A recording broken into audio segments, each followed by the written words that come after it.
নমস্কাৰ ND24 চাই থকাৰ বাবে আপোনাক ধন্যবাদ মই ৰাজদীপ বাইলুং বৰুৱা আপোনালোকে ভাবিছে এই বিষয়টোৰ এতিয়া অন্ত পৰা নাই নেকি আমি আপোনালোকক জনাব খুজিছো যিটো বিষয়ক লৈ সমগ্ৰ ৰাজ্যৰ বিভিন্ন প্ৰান্তৰ অভিভাৱক ছাত্ৰ ছাত্ৰী আমাক বাৰ্তা প্ৰেৰণ কৰিছে আমালৈ বাৰ্তা প্ৰেৰণ কৰিছে আমাক ফোন কৰি আছে লগতে এই বিষয়টো তেওঁলোকে বিচাৰিছে যে অন্ততঃ এটা স্পষ্ট লগতে স্বচ্ছ আৰু নিৰপেক্ষ তদন্ত হওক এতিয়ালৈ এই বিষয়টোত আমি যিকেইটা বিষয় আলোচনাৰ মাজলৈ আনিবলৈ সক্ষম হৈছো যিকেইটা দিশ উন্মোচন কৰিবলৈ সক্ষম হৈছো তাৰ পৰা বহুখিনি কথাই ক্ৰমাৎ পোহৰলৈ আহিবলৈ ধৰিছে আপোনালোকে গম পাইছে যে অসম উচ্চতৰ মাধ্যমিক শিক্ষা সংসদৰ বিৰুদ্ধে এতিয়া খুচ্ছাৰ হৈছে বিভিন্নজন তাৰ লগতে এই কথাও আমি আপোনালোকক ক'ব লাগিব যে এই গোটেই বিষয়টোৰ সৈতে জুনিয়ৰ কলেজৰ অনুমতি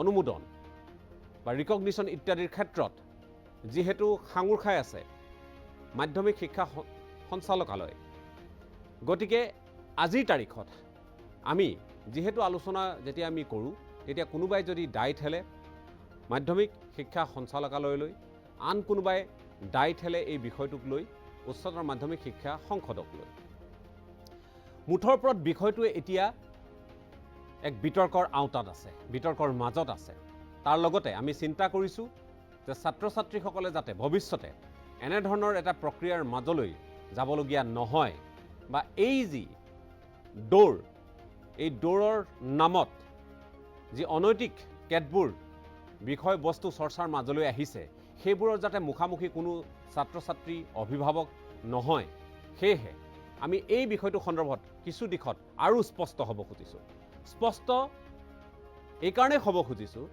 কাৰণ মাধ্যমিক শিক্ষা সঞ্চালকালয়ে যেতিয়া অনুমতি প্ৰদান কৰে তেওঁলোকে কি চাই অনুমতি প্ৰদান কৰে কাৰণ অভিযোগ বিভিন্ন ধৰণৰ উঠিছে তাৰ মাজতে আহিছে আন এটা অভিযোগ যে নগাঁও হেনো এই গোটেই যি কেছ ফৰ ৰেংক অৰ্থাৎ শীৰ্ষ দৌৰৰ নামত যি লেনদেন চলে যি বুজাবুজি চলে মূল অভিকেন্দ্ৰ হেনো নগাঁও এনেধৰণৰ কথা বতৰাবোৰ এতিয়া আকৌ চৰ্চালৈ আহিছে ডক্টৰ দয়ানন্দ বৰগোহাঁই যি অভিযোগ উত্থাপন কৰিছিল সেয়া এগৰাকী কৰ্তৃত্বশীল ব্যক্তিয়ে উত্থাপন কৰা অভিযোগ আমি সেয়েহে তেখেতৰ যিখিনি কথা বতৰা সেইখিনিৰ পিছত যি পাৰ্শ্বক্ৰিয়া হৈছে যি প্ৰতিক্ৰিয়া হৈছে সেইখিনি আমি আপোনালোকক দেখুৱাই আছোঁ লগতে প্ৰশ্নও আমি উত্থাপন কৰি আছোঁ শিক্ষামন্ত্ৰীলৈ পত্ৰ পৰ্যন্ত আমি প্ৰেৰণ কৰিছোঁ এতিয়া এই গোটেই বিষয়টোক লৈ আৰু কেতবোৰ আলোচনা আমি কৰিব খুজিছোঁ কেতবোৰ অভিযোগ উত্থাপন কৰিছে কৃষক শ্ৰমিক উন্নয়ন পৰিষদে তেওঁলোকৰ অভিযোগৰ ভিত্তি কি তেওঁলোকৰ হাতত তথ্য কি নে ND24 এই বিষয়টো খান্দি আছে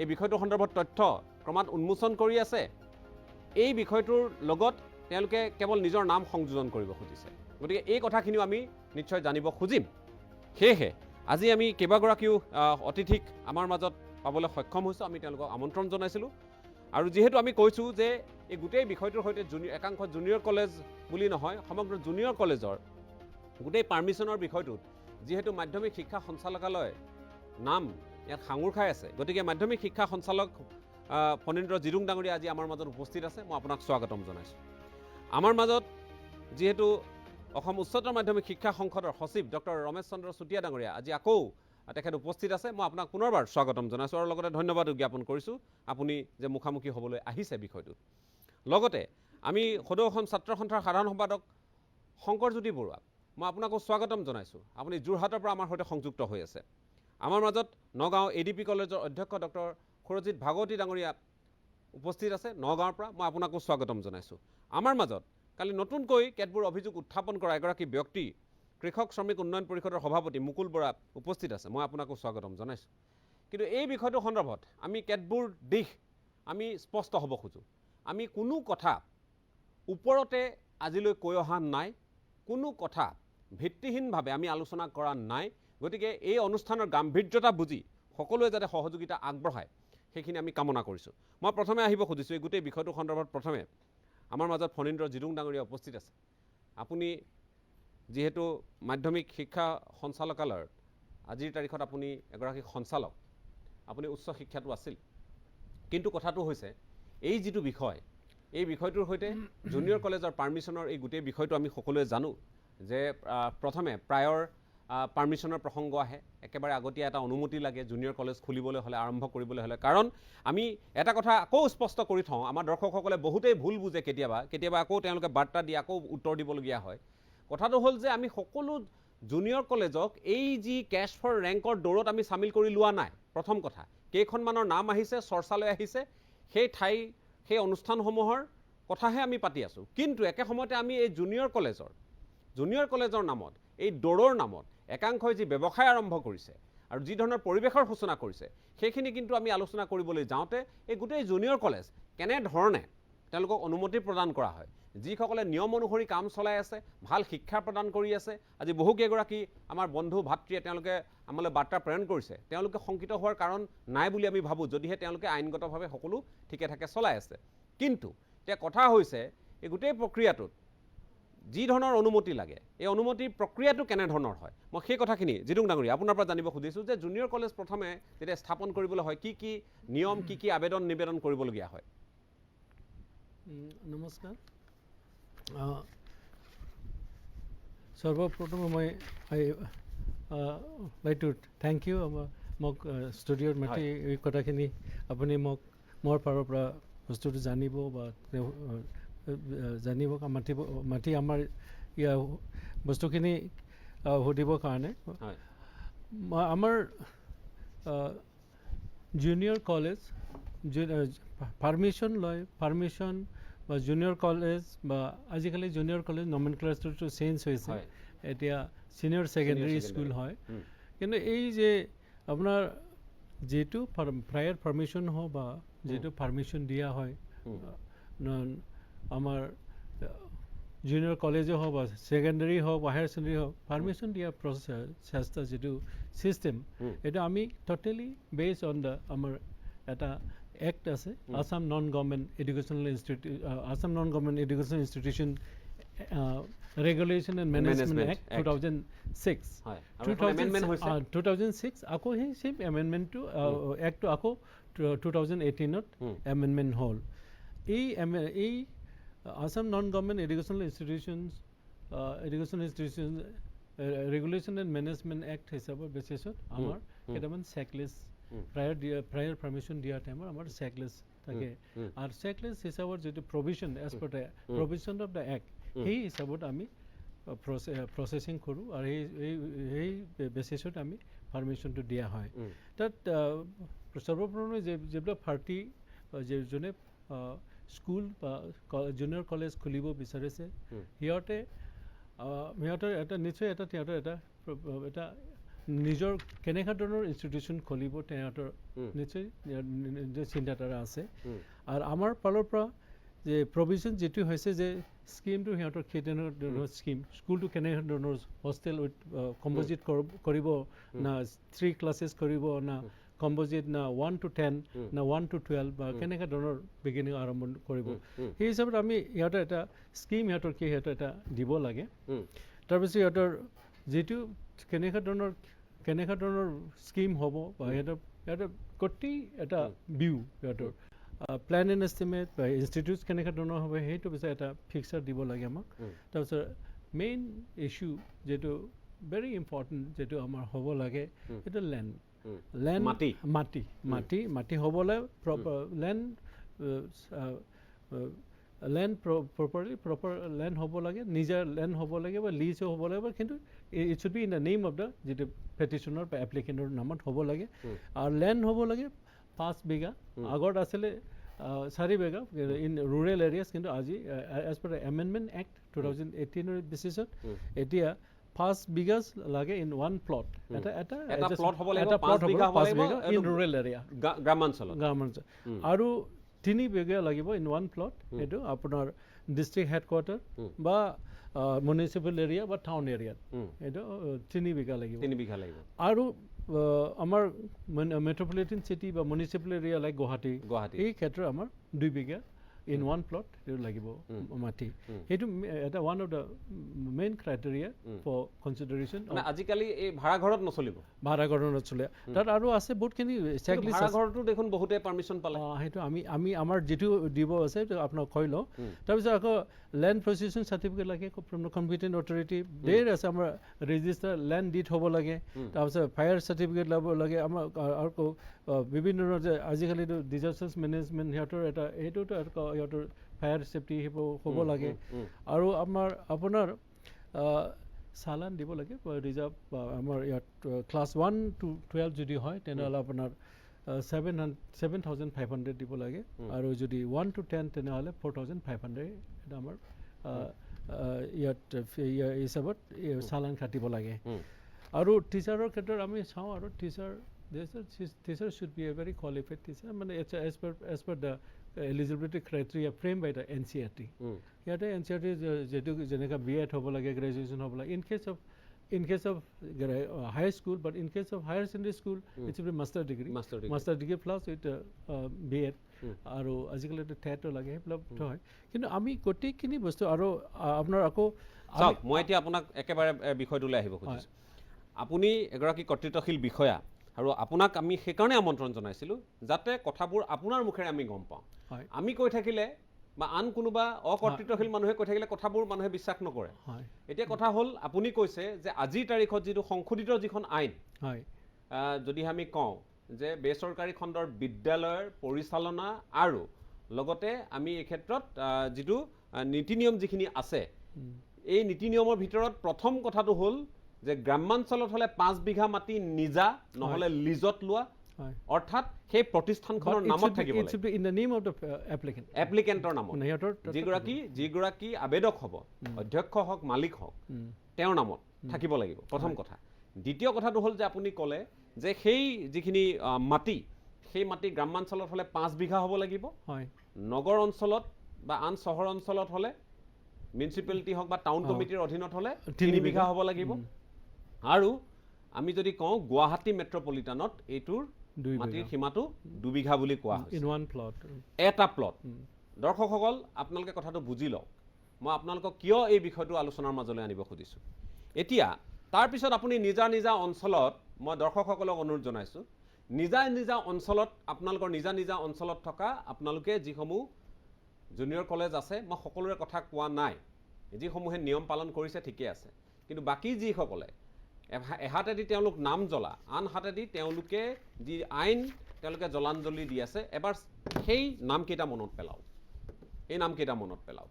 তাৰপিছত আপোনালোকে গম পাব যে এই নীতি বিসৰ্জন দি কেনেদৰে আজিৰ তাৰিখতো বহু জুনিয়ৰ কলেজ যিসকলে কেৱল ব্যৱসায় চিনি পায় যিসকলে মেধাৰ আঁৰ লৈ ব্যৱসায় কৰি আছে তেওঁলোকৰ বিষয়ে আপোনালোক যাতে অৱগত হয় মই আপোনাক সুধিব খুজিছোঁ যদিহে এই নিয়মৰ পৰিপন্থী হয় আপোনালোকক মানি লওক যে আপোনালোকক ভুৱাকৈ দিলে তথ্যসমূহ তাত আপোনালোকৰ এখন নিশ্চয় কমিটি থাকে কমিটিখনে গোটেই কথাবোৰ ইনস্পেকশ্যন নকৰে জানো আমাৰ ইনস্পেকশ্যন মানে মই আপোনাৰ যিটো পদবী আপুনি আজি সঞ্চালক আপোনাৰ নেতৃত্বতে তাত এখন কমিটি নহয় আমাৰ অধ্যক্ষতাত কমিটি বা আমাৰ কনচাৰ্ণ অফিচাৰ এণ্ট্ৰেষ্ট কৰা হয় আৰু ৰিপৰ্টৰ ওপৰত বেছ হয় আমি যদি কোনোবা ডিষ্ট্ৰিক্ট আছে ফৰ এক্সাম্পল নগাঁও কোনোবা পাৰ্টিয়ে নতুনকৈ স্কুল খুলিব বিচাৰিছে বা জুনিয়ৰ কলেজ খুলিব বিচাৰিছে তেতিয়াহ'লে তাত আমাৰ ডিষ্ট্ৰিক্ট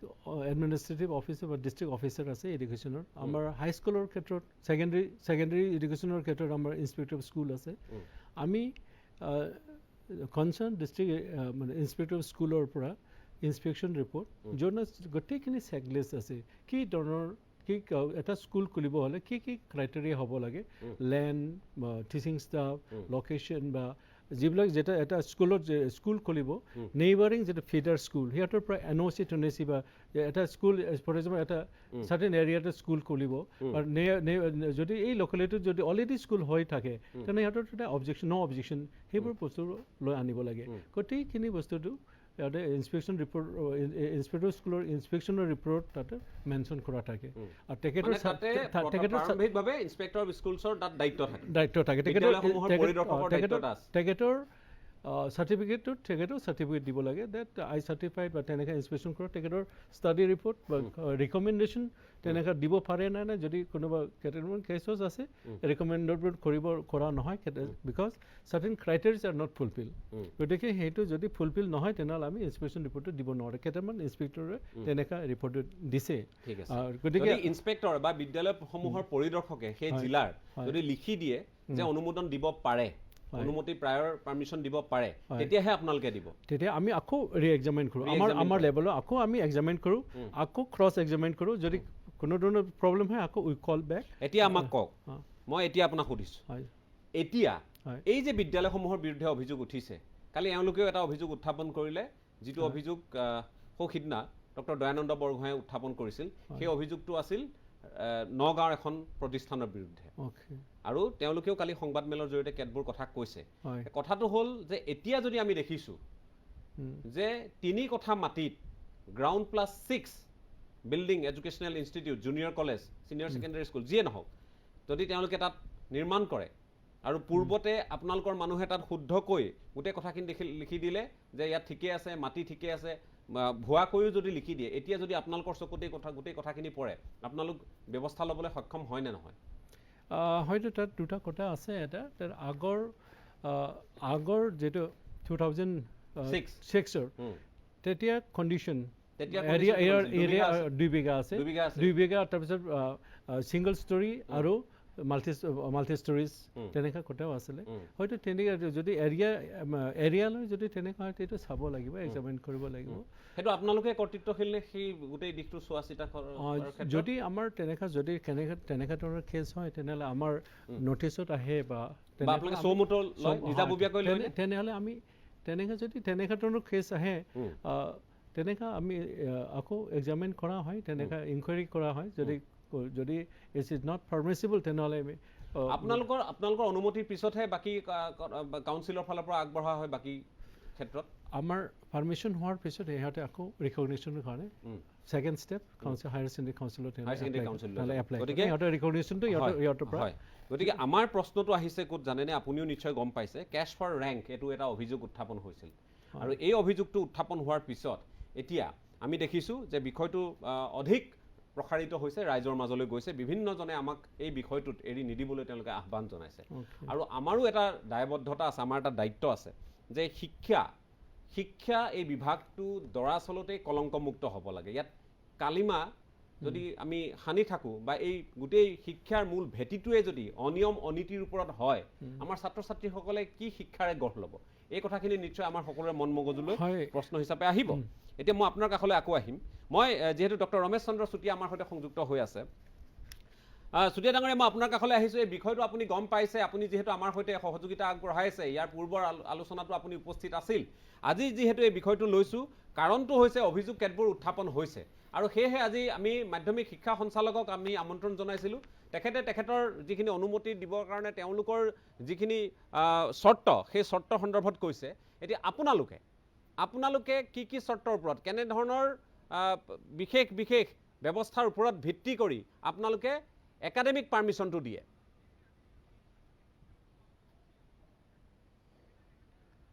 এই ক্ষেত্ৰত আমি উচ্চতৰ মাধ্যমিক শিক্ষা সংসদৰ ফালৰ পৰা ক'ব বিচাৰিছোঁ যে আমাৰ যিটো একাডেমিক পাৰমিশ্যন দিয়া অথবা ৰেজিষ্ট্ৰেশ্যন কৰা তাৰ এটা নিৰ্দিষ্ট প্ৰক্ৰিয়া আছে প্ৰথম কথা হ'ল সেই অনুষ্ঠানটোৱে সঞ্চালক কাৰ্যালয়ৰ পৰা প্ৰায়ৰ পাৰমিশ্যনেই হওক ৰেজিষ্ট্ৰেশ্যনেই হওক এডমিনিষ্ট্ৰেটিভ ৰিকগনিশ্যনেই হওক এই যিকোনো এটা বস্তু আনি আমাক তেওঁলোকে আমালৈ আহিব আৰু আমাৰ অফিচত তেখেতসকলে নিৰ্দিষ্ট পৰ্বতত আবেদন কৰি এটা ফিজ দিব লাগে তাৰ পাছত পৰৱৰ্তী পৰ্যায়ত আমাৰ ফালৰ পৰা পৰিদৰ্শনৰ ব্যৱস্থা কৰা আছে এই পৰিদৰ্শনবিলাক আমি বিদ্যালয় পৰিদৰ্শকেই হওক আমাৰ ইচিৰ সদস্যই হওক অথবা জিলাখনৰ নামী দামী শিক্ষানুষ্ঠানৰ মুৰব্বীয়ে হওক তেখেতসকলৰ যোগেদি এটা ইনস্পেকশ্যন কৰা হয়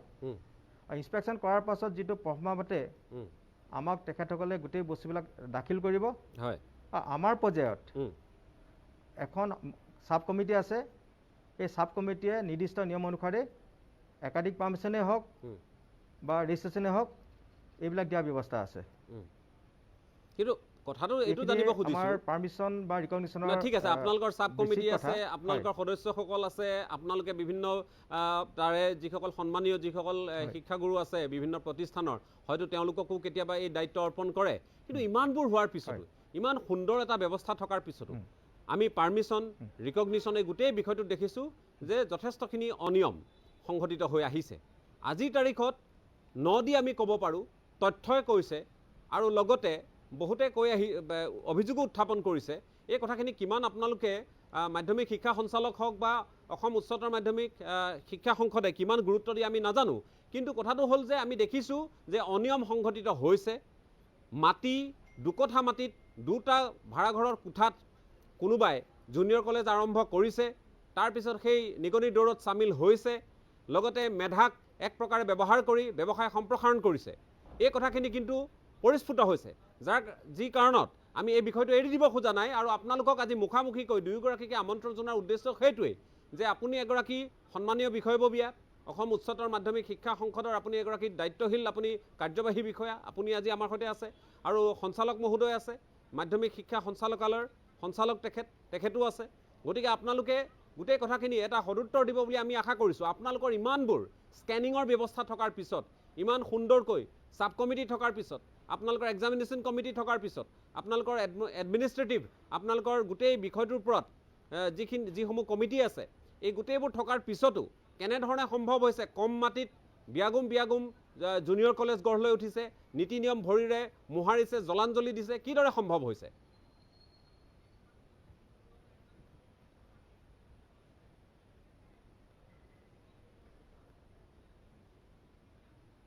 আপুনি শুনিছে? হয়, মোক কৈছে নেকি? হয় হয়, আপোনাকে সুধিছোঁ। হয়, হেল্ল', হয় হয়, আপোনাকে সুধিছোঁ, চুতীয়া ডাঙৰীয়া, আপোনাকে সুধিছোঁ। কথাখিনি এনেকুৱা, আমি হয় আজিৰ তাৰিখত আমাৰ 1536খন শিক্ষানুষ্ঠানক একাডেমিক পাৰ্মিশ্যন দিয়া আছে। আৰু তাৰ ভিতৰতে আকৌ পুনৰ বিগত দুবছৰ ধৰি আমাৰ তেনেকুৱা সভা সমিতি বহা নাই।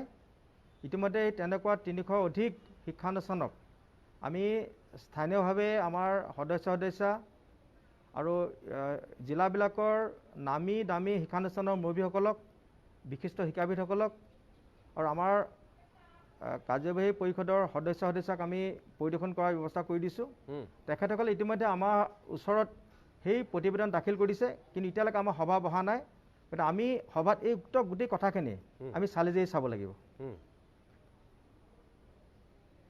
2 বছৰ ধৰি আপোনালোকৰ সভা বা বৈঠক অনুষ্ঠিত হোৱা নাই। কোন বহে এই বৈঠকত? কোন বহে? হয় হয়, বহা নাই। কোন বহে বৈঠকত?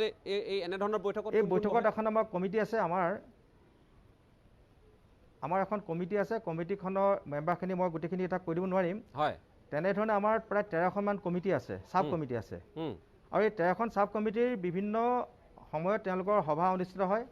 আৰু এই সভাবিলাকৰ যিবিলাক কাৰ্যবিৱৰণী বা যিখিনি সিদ্ধান্ত গ্ৰহণ কৰা হয়, এই গোটেই কথাবিলাক আমাৰ যিটো পেৰেণ্ট এপেক্স বডি আছে তাত আমি প্লেচ কৰোঁ, তাত আমি উপস্থাপন কৰোঁ, আৰু সেই মৰ্মেত আলোচনা হৈ সিদ্ধান্তটো গ্ৰহণ কৰা হয়। ঠিক আছে, মই গম পাইছোঁ। আমি হয়, এই পদবীত অহালৈকে 2খন সভা হৈ গৈছে, আৰু 2খন সভাত এই কথাখিনি কিন্তু আলোচনা এতিয়ালৈকে হোৱা নাই।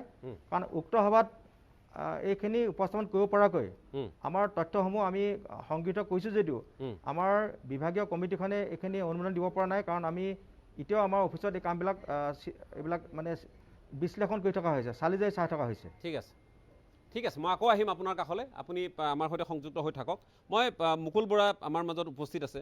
মই আপোনাক সুধিব খুজিছোঁ, কালি আপোনালোকে গুৰুতৰ কেতবোৰ অভিযোগ উত্থাপন কৰিছে। আপোনালোকৰ এই অভিযোগৰ ভিত্তি কি? আপোনালোকে কালি অভিযোগ উত্থাপন কৰিছে নগাঁও হ'ল যে এই গোটেই যিটো লেনদেন চলে বুলি আপোনালোকে কৈছে, ৰেংকৰ কাৰণে শীৰ্ষ 10 স্থানৰ কাৰণে নগাঁৱৰ ধাবাত লেনদেন চলে বুলি কৈছে। এই লেনদেন কেতিয়াৰ পৰা চলিছে আপোনালোকৰ দৃষ্টিত? আৰু এই বিষয়টো সন্দৰ্ভত আপোনালোকে এতিয়া মুখ খোলাৰ আঁৰত কি? তাৰমানে আপোনালোকৰ হাতত কিবা তথ্য পাতি মজুত আছে নে কি কাৰণে কৈছে কথাখিনি? মই আৰম্ভণিতে এটা কথা অকণমান ক্লিয়াৰ কৰি দিব খুজিছোঁ যে আপোনালোকে এই ইমান সাংঘাতিক এটা স্পৰ্শকাতৰ বিষয় পোহৰলৈ যেতিয়া আনিলে, আমি ধন্যবাদ দিছোঁ। বিভাগজনী উন্নয়ন পৰিষদৰ তৰফৰ পৰা আপোনালোকক ধন্যবাদ জ্ঞাপন কৰিছোঁ। আৰু আমি আপোনালোকৰ লগত কেৱল সংযোজিত হ'ব বিচৰা নাই। হুম। আমি আপোনালোকক বিভিন্ন ধৰণে আপোনালোকে যেনেদৰে আগুৱাই যাব আমি আপোনালোকক সহায় কৰিবলৈ আমি আহিছোঁ। কেনেধৰণে সহায় কৰিব? যেনে ধৰণৰ সহায় লাগে। হুম, কাৰণ প্ৰথমে মই নগৰীয়া এজন যুৱক হিচাপে হুম, খুব অত্যন্ত লজ্জিত।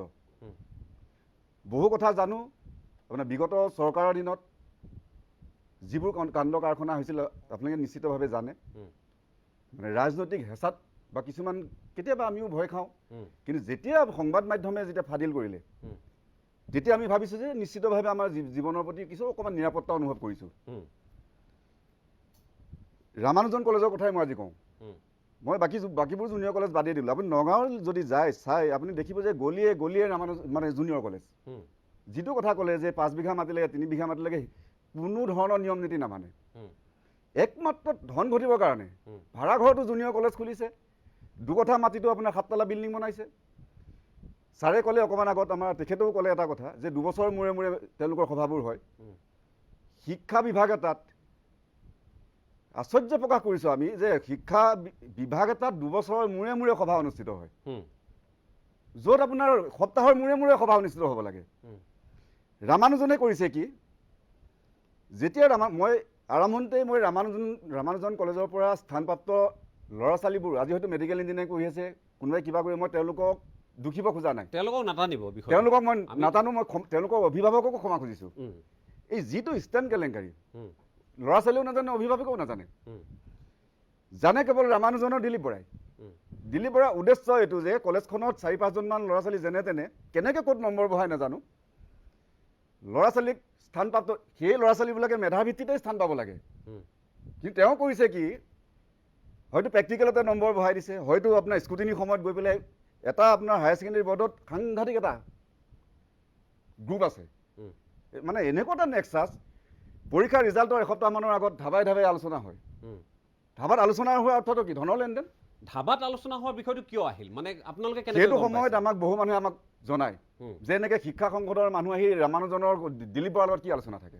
হুম, ৰিজাল্ট দিয়াৰ সময়ত ছাৰৰ লগত দিলীপ বৰাৰ কি আলোচনা আছে, হুম, আপুনি শিক্ষা সংসদত কাম কৰে, আপোনাৰ লগত কি আলোচনা আছে ধাবাত বহি। হুম, তেতিয়া আমি কৈছোঁ যে নিশ্চিতভাৱে ইয়াত কিবা এটা আছে সোমাই। হুম, তাৰপিছত লাহে লাহে যেতিয়া তেওঁ এই ল'ৰা ছোৱালীবোৰ বলিৰ পাঠা বনালে, তেওঁ এটাই উদ্দেশ্য, স্থানপ্ৰাপ্ত ল'ৰা ছোৱালীখিনিক দেখুৱাই তেওঁ শিক্ষা পৰিষদো ডাঙৰ কৰিব লাগে। হুম, যেতিয়া আপুনি অভিভাৱক, আপোনাৰ সন্তান হওক, মোৰ সন্তান হওক, দেখিছোঁ ৰামানুজন কলেজত পঢ়িলে ষ্টেণ্ড কৰে বা খুব ভালকৈ পাছ কৰে, হুম, কিন্তু ৰামানুজন কলেজত ল'ৰা ছোৱালী ভাল এটা কাৰণেই হয় যে মোবাইলটো কম ইউজ হয়। হুম, ধন্যবাদ দিব লাগিব দিলীপ বৰাক, সেইটো কাৰণে ধন্যবাদ দিছোঁ যে কলেজত মোবাইল নিব নিদিয়ে। হুম, সেইকাৰণে ল'ৰা ছোৱালী মোবাইলৰ পৰা আঁতৰত থাকি অলপ পঢ়া শুনা কৰিবলৈ শিকিছে, আগ্ৰহটো বাঢ়িছে। কিন্তু এইটো নহয় যে দিলীপ বৰাই তেওঁলোকক ষ্টেণ্ড কৰাই দিব পৰাকৈ কিবা কৰিছে। হুম। এটা হায়াৰ ছেকেণ্ডেৰী বৰ্ডত মানে আপোনাৰ কথাখিনি স্পষ্ট হোৱাটো ভাল। হয়। আপুনি যিটো কথা কৈছে এইটো সাংঘাতিক সৰু সুৰা এটা এলিগেশ্যন নহয়, সৰু সুৰা অভিযোগ নহয়। আপুনি কৈছে, চাওক, আপুনি কৈছে যে ৰামানুজনৰ বিৰুদ্ধে আপুনি কথাখিনি বাৰু ক'লে, ঠিক আছে, ধাবাত হোৱা কথাটো আপুনি কৈছে। এতিয়া কথাটো হ'ল সেই বিষয়সমূহ আপোনালোকে নগঞা হিচাপে হয় হয় আপোনালোকে কেতিয়াবা কাৰোবাৰ দৃষ্টিগোচৰ কৰাইছেনে, কৰিবলৈ সক্ষম হৈছেনে? আমি বহু চেষ্টা কৰিও পিছত কেতিয়া জীৱনৰ শংকা আহে। হুম, নিশ্চিতভাৱে আপোনালোকে বুজি পাইছে, অসমৰ ৰাইজেও বুজি পাব। এনেকুৱা এটা বিষয় আজি দিলীপ বৰা এনেকুৱা এজন মানুহ হৈ গ'ল, হুম, কেৱল শিক্ষাৰ মাফিয়াই নহয়, যোৱাকালি আমি নগাঁৱত শুনিলোঁ যে তেওঁৰ লগত ৰিভলভাৰো থাকে। হুম। যোৱাকালি আমি শুনি ল'ব আহিলোঁ। পাৰে, আৰ্মছ হয়। লাইচেঞ্চ ল'ব গতিকে পাৰে আমাৰো কোনোবাই। এনেকুৱা হয়, আমিও ঘূৰি ফুৰোঁ, সামাজিক কামত ঘূৰি ফুৰা হয়, অকলে ঘূৰিবলগীয়া হয় কেতিয়াবা। হুম, গতিকে আমি বিগত চৰকাৰ দিনতো বহুবাৰ আমি ভাবিও পিছ হকি গ'লোঁ হুম, এই ল'ৰা ছোৱালীখিনিৰ স্বাৰ্থত। হুম, নিশ্চিতভাৱে ল'ৰা ছোৱালীখিনিয়ে মানসিক আঘাত পাব। হুম। বহু কথা চিন্তা কৰি আমি যেতিয়া আপোনালোকে আৰম্ভ কৰিলে তেতিয়া আমি ভাবিছোঁ যে এই না, আমি পোনপটীয়াকৈ ৰামানুজনৰ বিৰুদ্ধে একো আৰম্ভ কৰা নাই। প্ৰত্যেকখন জুনিয়ৰ কলেজৰ কথা কৈছোঁ। আপুনি ভেটিটো, এই গোটেই অনুষ্ঠানৰ ভেটিটো আপোনালোকে গম পাইছে হয়, হয়। যে ডক্টৰ দয়ানন্দ বৰগোহাঁই হয় হয় তেখেত এগৰাকী কৰ্তৃত্বশীল এগৰাকী ব্যক্তি। তেওঁ অৱসৰৰ পিছত তেখেতক আমি বহুৱাইছোঁ, অনুৰোধ জনালোঁ, তেখেত আহিলে, তেখেতৰ অভিজ্ঞতা সন্দৰ্ভত ক'বলৈ ক'লোঁ।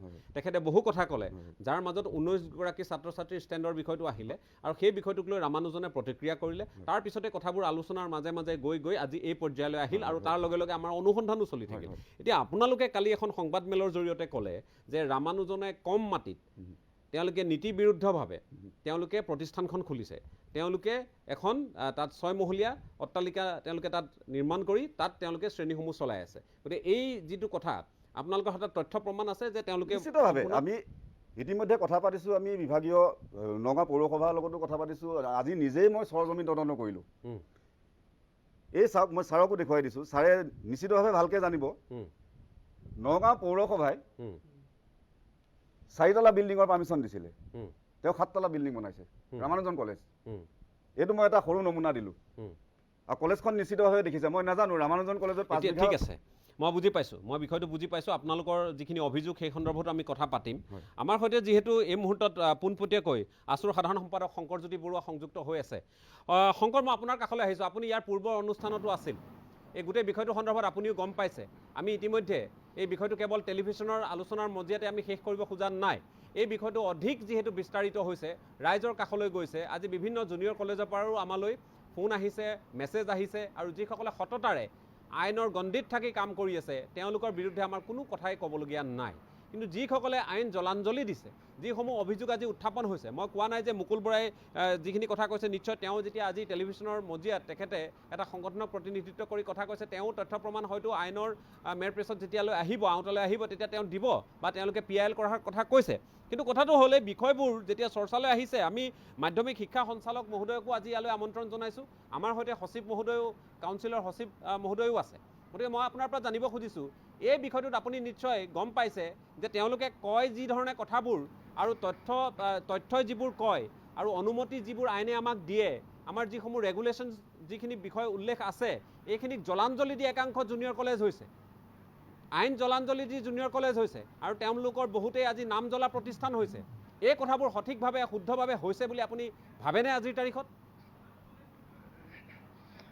হয়, প্ৰথমতে মই আপোনাক ধন্যবাদ দিব বিচাৰিছোঁ। আপুনি একেৰাহে এই বিষয়টোৰ ওপৰত আলোচনা কৰি আছে, আৰু এটা আচলতে সকলোৰে এটা সমস্যা, এই জাতীয় অনুষ্ঠানটো যিহেতু গুৰিৰ পৰা গেলিবলৈ আৰম্ভ কৰিছে, ইয়াত বিভিন্ন চক্ৰ সোমাই পৰিছে যি এই জাতীয় অনুষ্ঠানটোক নিষেধ কৰাৰ কাৰণে ষড়যন্ত্ৰ কৰিছে। গতিকে এই গোটেই চক্ৰটোক উৎখাত কৰিব লাগিব, অন্যথা আগন্তুক দিনত আমাৰ ছাত্ৰ ছাত্ৰী বা শিক্ষা জগতখনৰ কাৰণে এটা বেয়া প্ৰভাৱ পৰিব। তাৰ কাৰণে মই আপোনাক প্ৰথমে ধন্যবাদ দিছোঁ যে আপুনি নেৰানেপেৰাকৈ লাগি আছে এই বিষয়টো, আৰু লগতে শিক্ষামন্ত্ৰীলৈ আপুনি পত্ৰ দিয়া আমাৰ চকুত পৰিছে। গতিকে আপোনাক আমি প্ৰথমে ধন্যবাদ দিবই লাগিব।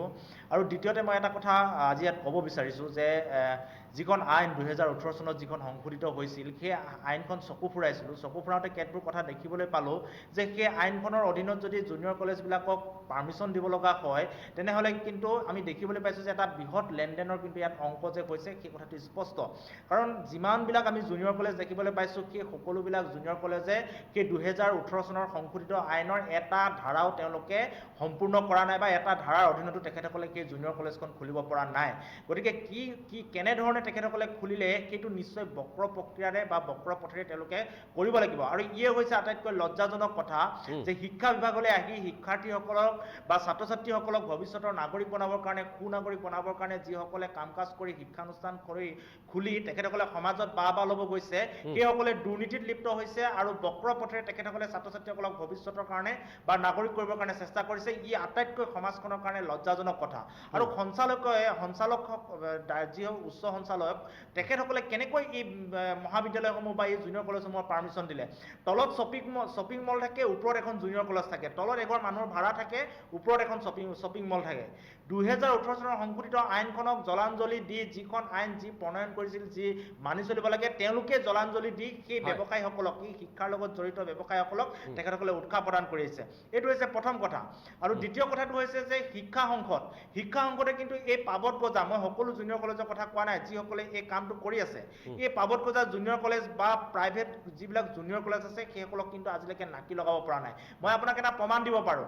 যেতিয়া হায়াৰ ছেকেণ্ডেৰী পৰীক্ষা যেতিয়া বাতিল হৈছিল, বা ফেব্ৰুৱাৰী আৰু মাৰ্চত হোৱাৰ কথা নাই, তেতিয়া শিক্ষা সংসদৰ পৰা এখন জাননী আহিছিল। 26 তাৰিখ 2 ফেব্ৰুৱাৰী 2021 চন শিক্ষা সংসদৰ পৰা এখন ফৰ্মেলি চিঠি গৈছিল যে সকলোৱে এটা পৰীক্ষা পাতিব লাগে, আৰু পৰীক্ষা পাতি তাৰ নম্বৰসমূহ সংসদক জমা দিব লাগে। আপুনি আজিও যদি সেই তথ্যটো শিক্ষা সংসদক বিচাৰে, শিক্ষা সংসদে কিন্তু সেই তথ্যটো দিব নোৱাৰে। শিক্ষা সংসদৰ অন্তৰ্গত থকা চৰকাৰী স্কুলকেইখনৰ বাদে কোনো জুনিয়ৰ কলেজ, 80% জুনিয়ৰ কলেজে সংসদৰ যি তেখেতসকলৰ নিৰ্দেশনা, সেই নিৰ্দেশনা অমান্য কৰিছে। কোনেও কিন্তু মাৰ্কৰ তালিকা আজি তাৰিখত পঠাবলৈ সক্ষম হোৱা নাই। এইটো এটা প্ৰমাণ। এইটোৱে প্ৰমাণ কৰে যে জুনিয়ৰ কলেজবিলাক শিক্ষা সংসদৰ অধীনত বা তেখেতসকলৰ নিৰ্দেশনা নামানে, আৰু এই জুনিয়ৰ কলেজবিলাকক এই শিক্ষা সংসদে কিন্তু নাকি লগাব নোৱাৰে, সেই কথাটো স্পষ্টকৈ প্ৰমাণ কৰিছে। আৰু দ্বিতীয়তে আৰু এটা কথা আহি আছে, এইকেইদিনত যোৱাকালিও কৈছে যে ৰামানুজনৰ অধ্যক্ষৰ বন্দুক আছে, আমুক আছে। আমিও দেখিছোঁ বহু জুনিয়ৰ কলেজ যিসকলে প্ৰিন্সিপাল কাম মালিক তেখেতসকল প্ৰিন্সিপালো হয়, অধ্যক্ষও হয়, শিক্ষাগুৰু হয়, তেখেতসকলে সেই মহাবিদ্যালয়খনৰ তেখেতসকলে মালিকো হয়। মই এটা কথা ক'ব বিচাৰিছোঁ যে শিক্ষাগুৰু বুলি ক'লে আমাৰ শ্ৰদ্ধাত ভয়ত আমাৰ মূৰ দূৰ খাই যায়। সেই শ্ৰদ্ধা আৰু ভয়ত মূৰ দূৰ খাই যোৱা সেই শিক্ষাগুৰুগৰাকীৰ এটা ব্যক্তিগত মাৰানাস্ত্ৰ কি কাৰণে দৰকাৰ? তেখেতক শিক্ষাৰ্থী ছাত্ৰ ছাত্ৰীসকলক শৈক্ষিক জীৱনত আগবঢ়াই দিবৰ কাৰণে মাৰানাস্ত্ৰটো লৈ ঘূৰি ফুৰা দৰকাৰ আছে নেকি? এয়া কেৱল দিলীপ বৰাৰ বিৰুদ্ধে উঠা অভিযোগ নহয়। আমি বহুত এনেকুৱা অধ্যক্ষ দেখিছোঁ, বহুত এনেকুৱা মালিক দেখিছোঁ যিসকলে গাড়ীত বা কঁকালত এটা মেগজিন লৈ ঘূৰি ফুৰে, মাৰানাস্ত্ৰ লৈ ঘূৰি ফুৰে। শিক্ষাগুৰুজনৰ প্ৰতি ভক্তিভাৱ থাকিব লাগে। শিক্ষাগুৰুজনক দেখিলে ভয়ত মূৰ দূৰ খাই যাব লাগে। তেনেকুৱা আচলতে এটা মাৰানাস্ত্ৰ লৈ ঘূৰি ফুৰাগৰাকী কেনেকুৱা ধৰণৰ শিক্ষক হ'ব পাৰে? গতিকে ইয়াত এটা যে চক্ৰ জড়িত হৈ আছে, সেই চক্ৰটোৱে জড়িত হৈ তেওঁলোকে এই শিক্ষা খণ্ডত ইনভেষ্টমেণ্ট কৰিছে আৰু শিক্ষা কেন্দ্ৰত ইনভেষ্টমেণ্ট কৰাৰ বিনিময়ত তেখেতসকলে মুনাফা আদায় কৰিব লাগে। আৰু সেই মুনাফা আদায় কৰিবলৈ যাওঁতে শিক্ষাৰ্থীসকলৰ ছাত্ৰ ছাত্ৰীসকলৰ জীৱনক লৈ তেখেতসকলে হেতালি খেলিছে। আৰু এই প্ৰক্ৰিয়াটোত উচ্চ সঞ্চালক জড়িত হৈ আছে, শিক্ষা অংশটো জড়িত হৈ আছে আৰু তেওঁলোকৰ ছত্ৰছায়াতে গোটেই এই প্ৰক্ৰিয়াটো কিন্তু গঢ় লৈ উঠিছে। এই কথাটো কিন্তু স্পষ্ট। গতিকে আহি থাকিবলগীয়া দিনত শিক্ষা বিভাগ, মুখ্যমন্ত্ৰী সকলোৱে ব্যৱস্থা গ্ৰহণ কৰক। এই জাতীয় অনুষ্ঠানটো যিহেতু হিপাৰ পৰা গেলিবলৈ আৰম্ভ কৰিছে, গতিকে এতিয়া যিহেতু বিষয়সমূহ পোহৰলৈ আহিছে, গতিকে ইয়াক নিৰ্মূল কৰা, সংস্কাৰ কৰাৰ দায়িত্ব আমাৰ সকলোৰে আছে। গতিকে আমি এতিয়াই যদি সংস্কাৰ নকৰোঁ, আহি থাকিবলগীয়া দিনত কিন্তু এই অনুষ্ঠানবিলাকক নিষেধ কৰি পেলাব। সংসদৰ প্ৰতি কাৰো বিশ্বাস নাথাকিব। এই যিটো বিদ্যাৰ্থিক জীৱনৰ যিটো দ্বিতীয় মূল গুৰুত্বপূৰ্ণ পৰীক্ষা, এই পৰীক্ষাটোৰ প্ৰতি কিন্তু কাৰো বিশ্বাস নাথাকিব। ঠিক আছে, মই আকৌ আহিম আপোনাৰ কাষলৈ। মই এই মুহূৰ্তত পোনপটীয়াকৈ ডক্টৰ সুৰজিৎ ভাগৱতী আপোনাৰ কাষলৈ আহিব খুজিছোঁ। আপুনি যিহেতু নগাঁও ADP কলেজৰ আপুনি অধ্যক্ষ আৰু আপুনি এটা সময় আজিৰ তাৰিখতো আপুনি এগৰাকী যথেষ্ট আমি ক'ব পাৰোঁ আপুনি স্তম্ভ লেখক এগৰাকী। ইয়াৰ পূৰ্বে সাংবাদিকতাৰ সৈতে আপুনি দীৰ্ঘ সময় জড়িত হৈ আছিল। গতিকে এই বিষয়বোৰ নগাঁৱত বিশেষকৈ এটা অভিকেন্দ্ৰ হিচাপে আজিৰ তাৰিখত গণ্য কৰা হৈছে, অভিযোগ উঠিছে। নগাঁও অভিকেন্দ্ৰ, নগাঁৱৰ ধাবাত আলোচনা চলে। নগাঁৱৰ ধাবাত বিশেষকৈ এই ৰেংক ক্ৰয়ৰ বা ৰেংক কোনে পাব কোনে নাপাব, কাক কেইটা ৰেংক দিয়া হ'ব, এই ধৰণৰ আলোচনা চলে। আপুনি এই গোটেই বিষয়টো কেনেধৰণে অনুধাৱন কৰিছে আজিৰ তাৰিখত আৰু কি ক'ব খুজিব? ধন্যবাদ ৰাজদীপ। মই আপোনাক আন্তৰিক ধন্যবাদ জনাইছোঁ আজি মোক এই অনুষ্ঠানটোলৈ আমন্ত্ৰণ জনোৱাৰ কাৰণে। আৰু আমাৰ কাৰণে অতি সৌভাগ্যৰ কথা যে আজি যি আলোচনা, সেই আলোচনাৰ মাজত আমাৰ মাধ্যমিক শিক্ষা সঞ্চালক জিদুং ছাৰ আছে আৰু আমাৰ শিক্ষা সংসদৰ সচিব তেখেত ৰমেশ চন্দ্ৰ চুতীয়া ডাঙৰীয়া আছে। এতিয়া কথাটো হৈছে কি যে যিটো অভিযোগ উঠিছে, মুকুল বৰাদেৱে এইটো উত্থাপন কৰিছে আজিৰ তাৰিখত, মই সেই বিষয়ে ৰেংক ক্ৰয় কৰাৰ কাৰণে কোনোবা ধাবাত বহা বা এই কথাখিনিৰ ওপৰত মই মন্তব্য আপোনাক নিদিওঁ।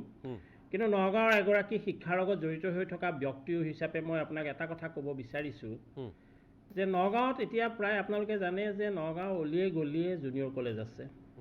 নগাঁৱত প্ৰায় 50তকৈ বেছি জুনিয়ৰ কলেজ আছে। এনেকুৱাও হয় যে চৰকাৰী গভৰ্ণমেণ্ট গাৰ্লছৰ লগতো জুনিয়ৰ কলেজ 3-4খন আছে। আমাৰ ইয়াত যিটো আগৰ বিষয়াসকলে কৈছে যে পাৰ্মিশ্যন দিয়াৰ ক্ষেত্ৰত ওচৰৰ স্কুলবোৰৰ এটা NOC লাগে, কিন্তু নগাঁৱত সেইটো কিন্তু পালন কৰা হোৱা নাইকিয়া।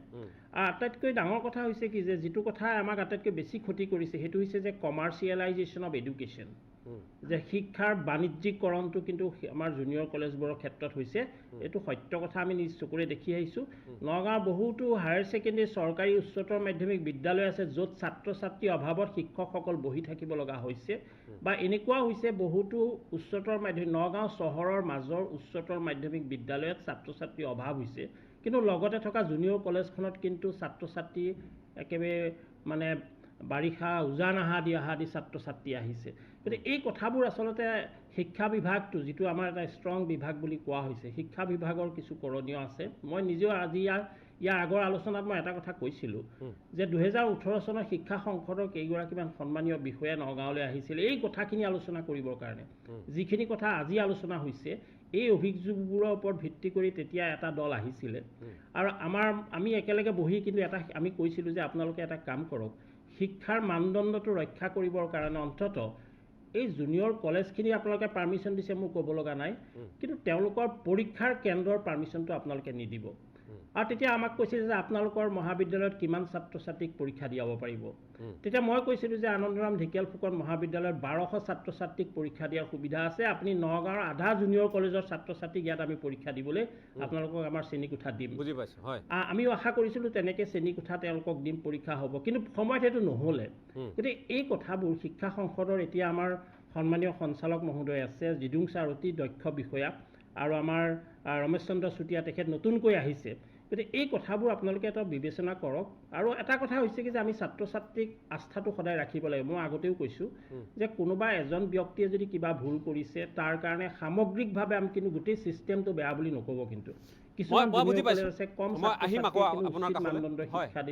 ভাগৱতী ডাঙৰীয়া মই আকৌ আপোনাৰ কাষলৈ আহিম যিহেতু এটা বিৰতিৰ সময় হৈছে প্ৰথমে বিৰতিটো লৈ ল'ব লাগিব কিন্তু এই কথাও আমাৰ সদাশয়ৰ যিসকল দৰ্শক যিসকল অভিভাৱক আমি এটা কথা স্পষ্টভাৱে আমি ক'ব খুজিছোঁ যে আজিৰ তাৰিখত শিক্ষাৰ বাণিজ্যিকীকৰণ হৈছে এই কথাটো সঁচা কথা কিন্তু একে সময়তে এই বাণিজ্যিক দিশত অগ্ৰসৰ হওঁতে এই মেধা শক্তিৰ সম্পন্ন আমাৰ যিসকল ছাত্ৰ ছাত্ৰী ক'ৰবাত তেওঁলোকক আমি ব্যৱহাৰ কৰিছোঁ নেকি ক'ৰবাত আমি তেওঁলোকক পণ্যলৈ পৰ্যবেক্ষিত কৰিছোঁ নেকি এই কথাখিনি আমি সিদিনাও আলোচনা কৰিছোঁ এতিয়াও আলোচনা কৰিছোঁ তাৰ লগে লগে এই কথা চাব লাগিব যে মই যদি ভুল কোৱা নাই আমাৰ সঞ্চালক মহোদয় ইয়াত বহি আছে যে NOC লাগে NOC লাগিব যি স্থানীয়ভাৱে সেই অঞ্চলটোত এখন যদি জুনিয়ৰ কলেজ বা ছিনিয়ৰ ছেকেণ্ডেৰী এখন বিদ্যালয় স্থাপন কৰিবলৈ হয় NOCৰ প্ৰয়োজন NOC কাৰ পৰা লাগিব নিকটৱৰ্তী এলেকাত থকা 5 কিলোমিটাৰ 10 কিলোমিটাৰ ৰেঞ্জত থকা এই ব্যৱধানত থকা উচ্চতৰ মাধ্যমিক হওক মহাবিদ্যালয় হওক তেওঁলোকৰ অধ্যক্ষ বা তেওঁলোকৰ পৰা লাগিব NOC এই NOC